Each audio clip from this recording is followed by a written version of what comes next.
Hello friends, मेरे digital classes में आप लोग का बहुत बहुत फिर से नए सेशन में स्वागत करता हूं।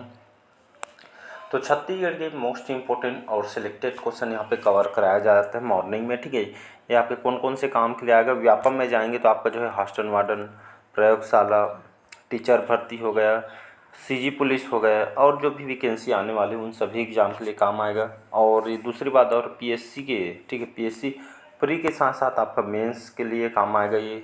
साथ ही साथ मतलब बहुत ही कम टाइम में एक तो ये आपका रिवाइज हो जाएगा। ठीक है, जो भी टॉपिक रहेंगे ये फैक्ट के साथ पढ़ाया जाता है तो कम टाइम में आपका जो है रिवाइज हो जाएगा। ठीक है जी, तो चलिए स्टार्ट करते हैं। पिछले सेशन को नहीं देखे होंगे जो जाके देख सकते हैं। तो 16 क्वेश्चन है हमारा। 16वां क्वेश्चन की खूब तमाशा जो काव्य जो ग्रंथ है, इसके रचयिता गोपाल मिश्र किस कलचुरी शासक के दरबार में कवि थे। ठीक है जी, खूब तमाशा आप जो है पढ़े होंगे। थी ये जो किसी ग्रंथ रचयिता है, ये जो काव्य ग्रंथ के रचयिता आपके गोपाल मिश्र है। और गोपाल मिश्र जो है किस कलचुरी शासक के दरबारी कवि थे। भारतेंद्र साय, कल्याण साय, रघुनाथ सिंह या राज सिंह। तो इसका जो करेक्ट आंसर हो जाए डी ऑप्शन करेक्ट आंसर हो जाएगा राज सिंह। राज सिंह जो कौन थे, तो ये जो है एक कलचुरी शासक थे राज सिंह। ठीक है, इनका जो कार्यकाल 1689 से 1712 तक इनका जो है कार्यकाल रहा है। ठीक है जी, इन्होंने, ठीक है, बादल महल देखे होंगे, पेपर में आया हुआ है। बादल महल का निर्माण किसने करवाया है, तो याद है रतनपुर में बादल महल का निर्माण इन्होंने कराया था, राज सिंह ने। ठीक है जी, ये आपके आरआई के पेपर में आया हुआ है, व्यापम में आया हुआ है, और केमिस्ट के पेपर में आया हुआ है। ठीक है जी, 2015, 16, 17 में। ठीक है, इसको आपको याद रखना है, डी ऑप्शन हो जाएगा यहाँ पे करेक्ट। ठीक है, इन्होंने राजपुर, जिसको जूना शहर कहा गया, ये रतनपुर के पास ही स्थित है, ये नगर इन्होंने बसाया था। ठीक है, गोपाल मिश्र जिन्होंने, ये जो दरगाह राजसी के दरबारी कवि थे गोपाल मिश्र जी, इन्होंने अपनी जो रचना खूब तमाशा में औरंगजेब के जो है आलोचना इन्होंने की है। ठीक, वो ये आपका जो है जो राशि थे, ये जो है निसंतान थे। ठीक है, इसको आपको याद रखना है। चलिए अगला क्वेश्चन देखते हैं। चलिए अगला क्वेश्चन है कि सन 1741 में किस मराठा सेनापति ने रतनपुर पर आक्रमण किया था।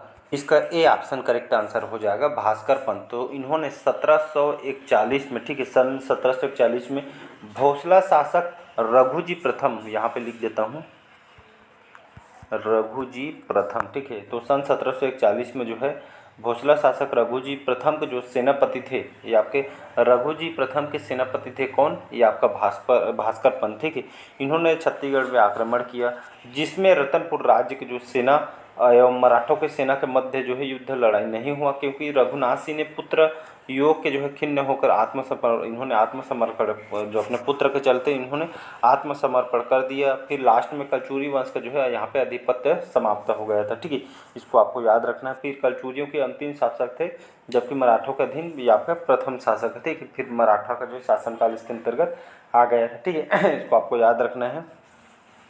चलिए अगला क्वेश्चन देखते हैं। ये वाला, ये बिंबाजी भोसले से बहुत सारे क्वेश्चन पूछे गए हैं। ठीक है, कि बिंबाजी भोसले कौन थे, तो ये जो है मराठा शासक था बिंबाजी भोसले।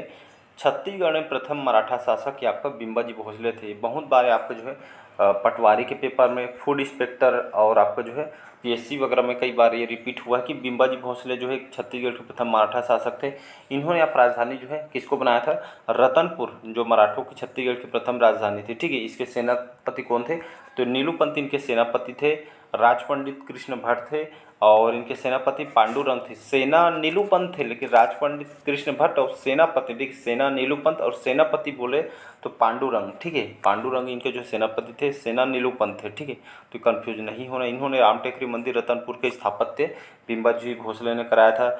और दूधाधार जो मठ है रायपुर में, आप सुने होंगे, देखे भी होंगे, इसके निर्माणकर्ता बलभद्र दास है, लेकिन इसका जीर्णोद्धार बिंबाजी भोसले के द्वारा किया गया था। ठीक है जी, इन्होंने रायपुर और रतनपुर का जो प्रशासनिक एकीकरण किया, रतनपुर में न्यायालय की स्थापना इन्होंने किया था। ठीक है, इन्होंने परगना पद्धति के जो सूत्रधार जन्मदाता, परगना पद्धति के सूत्रधार इनको माना जाता है, बिंबाजी भोसले को, लेकिन इसके जन्मदाता विठलराव दिनकर को कहा जाता है। ठीक है जी, अगला क्वेश्चन देखते हैं। चलिए अगला क्वेश्चन है कि रतनपुर के किस अंतिम कलचुरी शासक के जो है कार्यकाल में मराठा सेनापति भास्कर पंत ने आक्रमण किया था। भारतेंद्र साय, कल्याण साय, रघुनाथ सिंह या राज सिंह। तो इसका जो करेक्ट आंसर हो जाएगा रघुनाथ सिंह। अभी इनके बारे में बताया था रघुनाथ सिंह। ठीक है जी, तो जो है 1741 में भोसला शासक रघुजी प्रथम के जो सेनापति थे भास्कर पंत ने छत्तीसगढ़ में आक्रमण किया था। ठीक है, तो इसका सी ऑप्शन करेक्ट आंसर हो जाएगा। इनका कार्यकाल अगर देखेंगे रघुनाथ सिंह के, तो है 1732 से लेकर 1745 तक इनका कार्यकाल यहाँ पर रखा है, ठीक है, तो इसको आपको याद रखना है। अगला क्वेश्चन देखते हैं। चलिए अगला क्वेश्चन है कि किस कलचुरी शासक ने मुगल दरबार को भेंट में दी थी, ठीक है, किस कलचुरी शासक ने वो मुगल दरबार को भेंट में दी थी?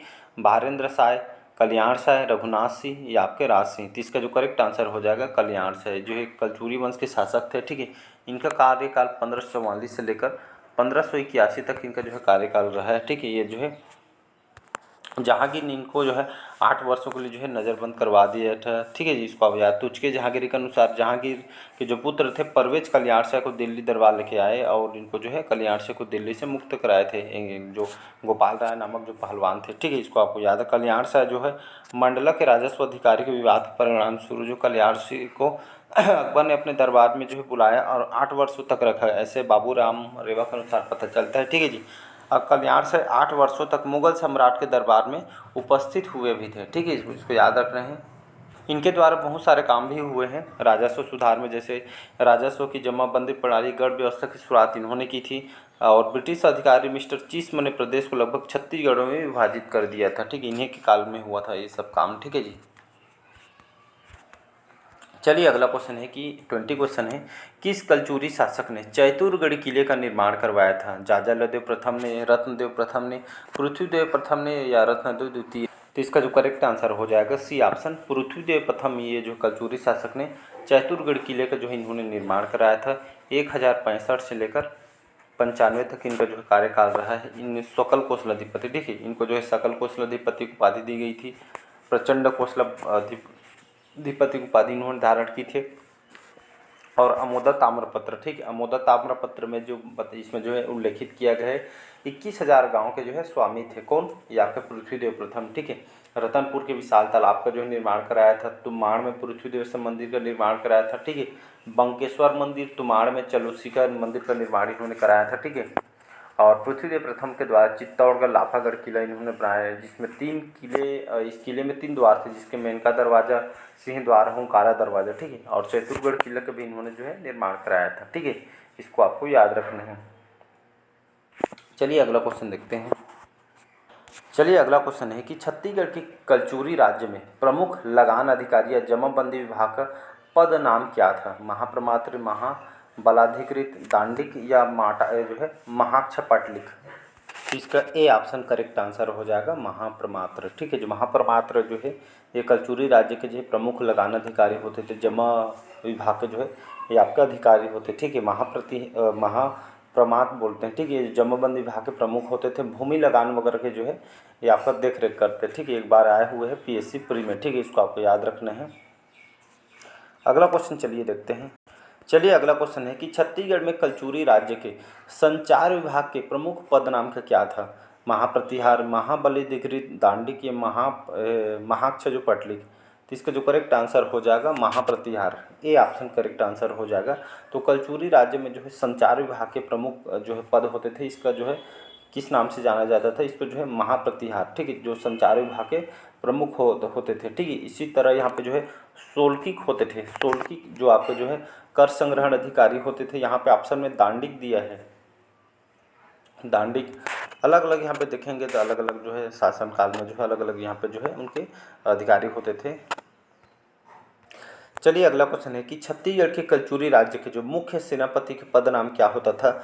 महाप्रमात्र, महाबलाधिकृत, दांडिक या महाक्ष पटलिक? तो इसका जो करेक्ट आंसर बी ऑप्शन ना यहाँ पे करेक्ट आंसर हो जाएगा महाबलाधिकृत। छत्तीसगढ़ में कलचुरी राज्य के जो मुख्य सेनापति के नाम यहाँ पे जो है महाबलाधिकृत होते, ठीक है, ठीक है। तो ये जो है मुख्य सेनापति, ये इस पद से जो है इनको जो है उल्लेखित किया गया है, ठीक है। तो इसका महाबलाधिकृत सेनापति होते, ठीक है, आपको जो है याद रखना है।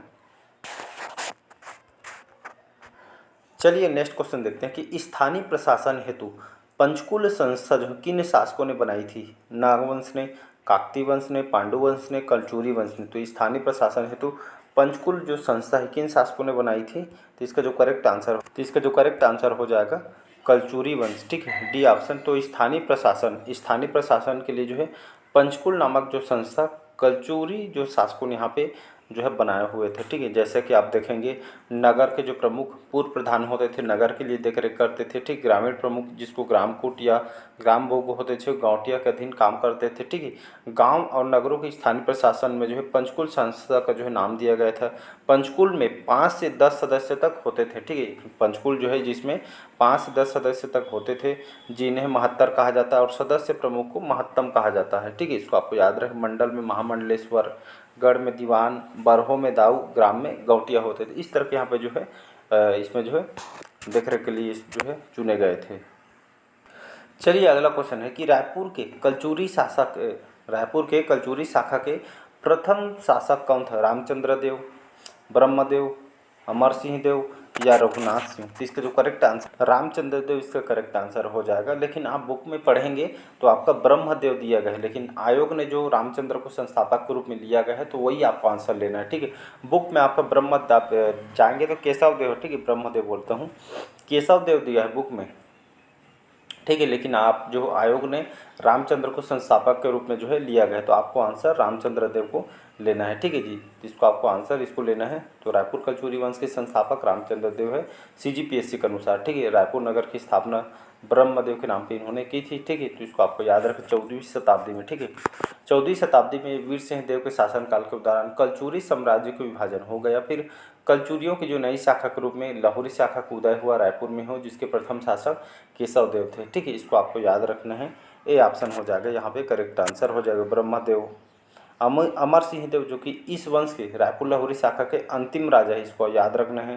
ठीक है, ये सभी जो है आपके जो है लाहौरी शाखा के जो है शासक हैं। अगला क्वेश्चन, रायपुर की स्थापना किस कलचुरी शासक द्वारा की गई थी? रामचंद्र देव, ब्रह्मदेव, अमर सिंह देव या रघुनाथ सिंह? तो इसका जो करेक्ट आंसर हो जाएगा बी ऑप्शन करेक्ट आंसर हो जाएगा ब्रह्मदेव। ठीक है, तो रायपुर की स्थापना जो है किस कलचुरी शासक द्वारा की गई थी? तो ब्रह्मदेव। ठीक है, जो कलचुरी वंश के शाखा हैं। ठीक है, रायपुर जो राजधानी है ब्रह्मदेव। ठीक है, ये जो है राजधानी रायपुर थी। 1409 में 1409 ईस्वी में जो है इन्हीं के नाम पे रायपुर जो है शहर का नामकरण किया गया था। इन्हीं के शासनकाल में देवपाल नामक व्यक्ति ने लगभग 1415 में खल्लारी महासमुंद में विष्णु मंदिर का भी निर्माण इन्होंने कराया था। ठीक है, तो इसको आपको याद रखना है। बी ऑप्शन यहाँ पे करेक्ट आंसर हो जाए। चलिए अगला क्वेश्चन है कि देवपाल नामक जो मोची है किस स्थान से संबंधित है? रतनपुर, मल्हार, खल्लारी या पाली?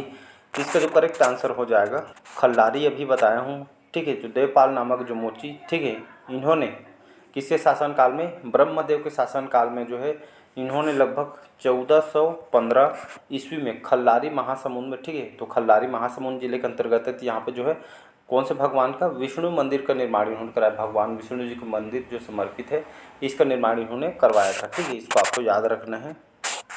चलिए अगला क्वेश्चन है कि कवर्धा क्षेत्र के जो फड़ी नागवंशी के जो किस शासक के द्वारा 11वीं शताब्दी में भोरम देव मंदिर का निर्माण कराया गया था? अहिराज, रामचंद्र देव, गोपाल देव या मोनी? इसका सी ऑप्शन करेक्ट आंसर हो जाएगा गोपाल देव। ठीक है, जो कवर्धा क्षेत्र के फड़ी नागवंशी शासक हैं इन्होंने जो है 11वीं शताब्दी में भोरम देव मंदिर का निर्माण कराया था गोपाल देव के द्वारा। ठीक है, लगभग 1089 ईस्वी में माने तो 11वीं शताब्दी। ठीक है, तो गोपाल देव ने जो है एक प्रमुख शासक है कवर्धा फड़ी नागवंश के, तो इन्होंने 11वीं शताब्दी में कवर्धा के छपरी ग्राम में भोरमदेव मंदिर का निर्माण कराया। और भोरमदेव मंदिर यहाँ के जो कलाकृतियों के लिए जो है और मूर्तियों के कारण जो है कला तीर्थ के रूप में जाना जाता है। ठीक है, गोपाल देव के सहयोगी लक्ष्मण देव राय थे। ठीक है, भोरम मंदिर को जो है चंदेल वंशी खजुराहो मंदिर के समान होने के कारण इसको छत्तीसगढ़ का खजुराहो कहा जाता है। ठीक है, भोरम देव जो है कौन से शैली में निर्माण किया गया है? तो भोरमदेव मंदिर नागर शैली में निर्मित किया गया है। भोरमदेव एक आदिवासी देवता पे समर्पित है। भोरमदेव मंदिर का निर्माण जो है फड़ी नागवंश के काल में हुआ था। ये यहाँ से कई बार एग्जाम में आया हुआ है। चलिए आज का लास्ट क्वेश्चन है कि 30 क्वेश्चन है। बस्तर के छिंदक नागवंशी के प्रथम शासक कौन थे? बस्तर में छिंदक नागवंश के प्रथम शासक है धारावर्ष, कन्हर देव, नृपति भूषण या हरिश्चंद्र? तो इसका जो करेक्ट आंसर हो जाएगा सी ऑप्शन। ठीक है, तो बस्तर के छिंदक नागवंश के जो प्रथम शासक नृपति भूषण है, ठीक है, ये आपका संस्थापक है। ठीक है, संस्थापक के रूप में आपको लेना है। ठीक है, और इसमें इसके बाद धारावर्ष, मधुरांतक, सोमेश्वर प्रथम, कन्हर प्रथम, राजभूषण, जगदेव भूषण, कन्हर द्वितीय, राजय सिंह, हरिश्चंद्र, ये आपका हरिश्चंद्र जो है अंतिम शासक है, ठीक है, इसको आपको याद रखना है। अंतिम शासक है इस वंश के, छिंदक नागवंश में, ठीक है, इसको आपको याद रखना है। इनका कार्यकाल 1023 से लेकर 1324, ये जो है छिंदक नागवंश का कार्यकाल बता रहा हूँ, ठीक है जी। चक्रकोट जो बारसूर क्षेत्र दंतेवाड़ा, यहाँ पे राजधानी उन्होंने बनाया था, ठीक है, इसको आपको याद रखना है। तो चलिए, आज का सेशन आप लोग को कैसा लगा कमेंट करके ज़रूर बताइएगा। पहले बार आए तो चैनल को सब्सक्राइब करके रख लीजिएगा ताकि नोटिफिकेशन आप तक पहुंच पाए, ठीक है। तो आज के सेशन में यही तक रखते हैं, लाइक शेयर सब्सक्राइब कीजिएगा।